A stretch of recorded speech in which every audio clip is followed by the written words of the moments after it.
Camp నిర్వహించడం జరిగింది.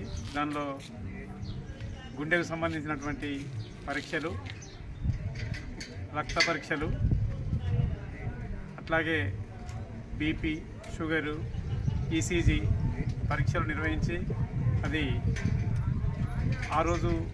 అదే రోజున కంటి పరీక్షలు కూడా నిర్వహించడం జరిగింది. దాని లోపల ఆ క్యాంపులో 62 మందికి ఆపరేషన్ కోసం సెలెక్ట్ చేయడం జరిగింది. దాని నుంచి కొంతమందిని ఇదివరకు పంపించినాం. ఇప్పుడు మళ్ళీ ఒక 15 మందిని ఈరోజు పంపించడం జరుగుతుంది. ఇటు పరీక్షలన్నీ శ్రీపాద ట్రస్ట్ ఆధ్వర్యం లోపల పటేల్ కేర్ వారి సహకారంతో, అట్లాగే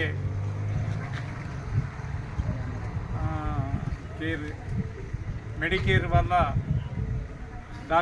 మెడికేర్ హాస్పిటల్ యొక్క డాక్టర్ల సౌజన్యంతో మనం క్యాంపు నిర్వహించడం జరిగింది.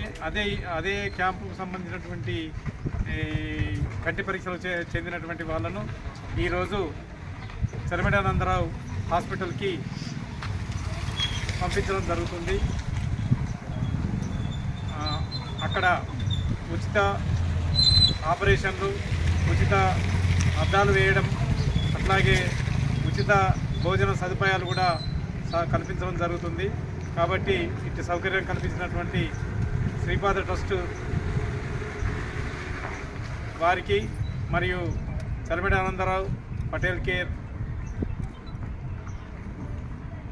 మెడికేర్ వాళ్ళందరికీ కూడా వందనలు దామరకుంట యూత్ మరియు దామరకుంట గ్రామ కాంగ్రెస్ కమిటీ తరఫున కృతజ్ఞతలు తెలియజేస్తున్నాము.